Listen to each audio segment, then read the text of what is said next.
The properties of space. Science works best when in harmony with nature.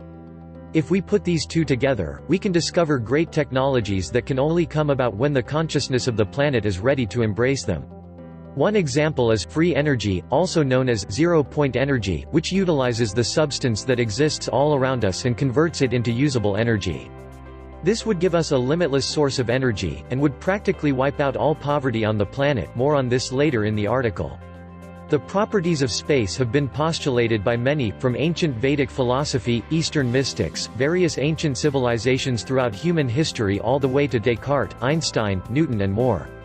Humans are curious beings, and our quest to discover what is will never end. And they allowed Apollonius to ask questions, and he asked them of what they thought the cosmos was composed, but they replied, of elements. Are there then 4? He asked. Not 4, said Larches, but 5. And how can there be a 5th, said Apollonius, alongside of water and air and earth and fire? There is the ether, replied the other, which we must regard as the stuff of which gods are made, for just as all mortal creatures inhale the wire, so do immortal and divine natures inhale the ether. Am I, said Apollonius, to regard the universe as a living creature? Yes, said the other. The Life of Apollonius of Tyana, Philostratus, 220 AD. Science now knows that a material universe is the foundation of what we perceive to be our physical material world isn't quite the case. Today, physicists recognize that physical atoms are actually made up of vortices of energy that are constantly spinning and vibrating. At its smallest observable level, matter is energy, and this energy that exists all around us can be tapped into and possibly used to generate power. Quantum physics has left many scientists baffled. Again, the discovery that our physical material reality isn't really physical at all can be quite confusing. Scientists began to explore the relationship between energy and the structure of matter at the turn of the 19th century. This is approximately the time when the idea of a Newtonian material universe was dropped from the heart of scientific knowing, and replaced by the fact that matter is nothing but an illusion, that everything in the universe is made out of energy. If quantum mechanics hasn't profoundly shocked you, you haven't understood it yet. Everything we call real is made of things that cannot be regarded as real. Niels Bohr, a Danish physicist. Again, if you observed the composition of an atom with a microscope, you would see a small, invisible tornado-like vortex, with a number of infinitely small energy vortices called quarks and photons. These are what make up the structure of the atom. As you focused in closer and closer on the structure of the atom, you would see nothing, you would observe a physical void. The atom has no physical structure, we have no physical structure, physical things really don't have any physical structure. Atoms are made out of invisible energy, not tangible matter. Despite the unrivaled empirical success of quantum theory, the very suggestion that it may be literally true as a description of nature is still greeted with cynicism, incomprehension and even anger. T. Folger, Quantum Schmontum, discovered 2237-43, 2001. Get over it, and accept the inarguable conclusion. The universe is immaterial, mental and spiritual. R. C. Henry, Professor of Physics and Astronomy at Johns Hopkins University. ESLA and Ancient Vedic Philosophy and the Properties of Space. We've seen a very interesting trend, especially within the past decade, of modern-day science catching up to an ancient understanding about the true nature of reality, its makeup, how it functions and how we can work with it to bring about change on our planet. For anybody to label the merging of spirituality and science as pseudoscience means they have not properly investigated it. Spiritual concepts of our ancient world are directly intertwined with modern-day science, more so quantum physics, and Nikola Tesla was well aware of this. All perceptible matter comes from a primary substance, or tenuity beyond conception, filling all space, the akasha or luminiferous ether, which is acted upon by the life-giving prana or creative force, calling into existence, in never-ending cycles all things and phenomena. Nikola Tesla, man's greatest achievement, 1907. As you can see, Tesla was aware of ancient concepts and the correlation it had with the science he was working on, using Sanskrit words like akasha and prana to describe the force and matter that exists all around us. These words come from the Upanishads, a collection of Vedic texts. The Akash is not destructible, it is the primordial absolute substratum that creates cosmic matter, and hence the properties of Akash are not found in the material properties that are in a sense relative. The Akash is the eternally existent, superfluid reality, for which creation and destruction are inapplicable. Idam Thadik Sher Parame Vyoman. Parame Vyoman Paramahamsa, engineer, physicist and inventor. Nikola Tesla had correlations with Swami Vivekananda (1863–1902), who was one of the most famous and influential spiritual leaders of the philosophies of Vedanta, one of the 6 schools of Hindu philosophy. The term originally referred to the Upanishads, a collection of philosophical texts in Hinduism and yoga. He was the chief disciple of Ramakrishna Paramahamsa and the founder of Ramakrishna Math and Ramakrishna Mission. He is a giant figure in the history of the Hindu reform movements. Vivekananda wrote a letter to Tesla in the late 1800s stating, "Mr. Tesla thinks he can demonstrate mathematically that force and matter are reducible to potential energy. I am to go and see him next week to get this new mathematical demonstration. In that case the Vedantic cosmology will be placed on the surest of foundations. I am working a good deal now upon the cosmology and eschatology of the Vedanta. I clearly see their perfect union with modern science, and the elucidation of the one will be followed by that of the other."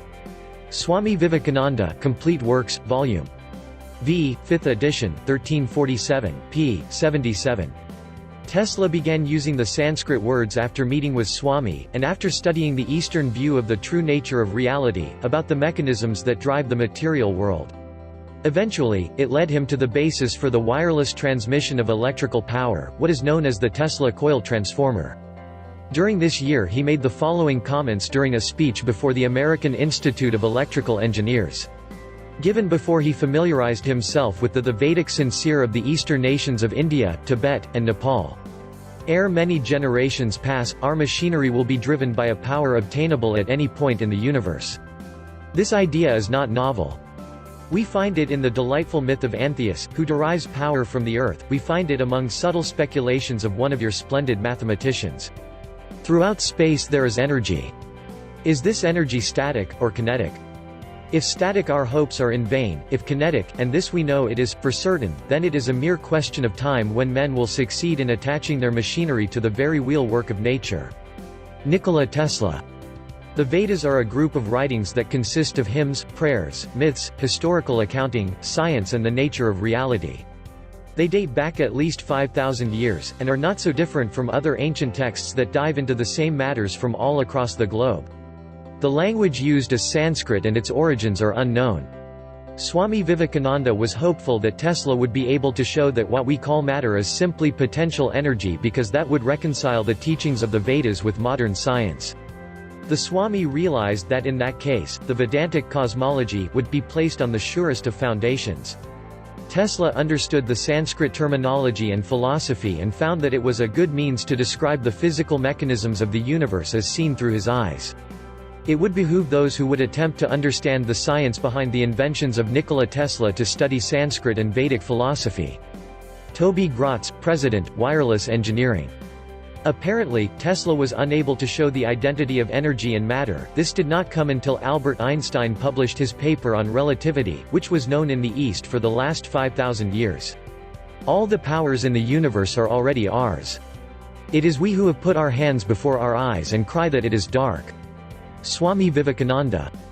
Tesla's vision of the wireless transmission of electricity and free energy has been postponed for almost 100 years now. Which brings us to our next topic. What we know now, today, about free energy. These concepts have been proven in hundreds of laboratories throughout the world and yet they have not really seen the light of day. If these technologies were to be set free worldwide, the change would be profound, it would be applicable everywhere. These technologies are absolutely the most important thing that have happened in the history of the world. Brian O'Leary, former NASA astronaut and Princeton physics professor. Here is a video of world-renowned physicist Harold E. Puthoff, an American physicist who earned his Ph.D. from Stanford University. I am best familiar with his work through the declassification of the remote viewing program conducted by the CIA and NSA in conjunction with Stanford University. He is the director of the Institute for Advanced Studies at Austin, and has served various government agencies throughout his years. These are not just fringe scientists with science fiction ideas.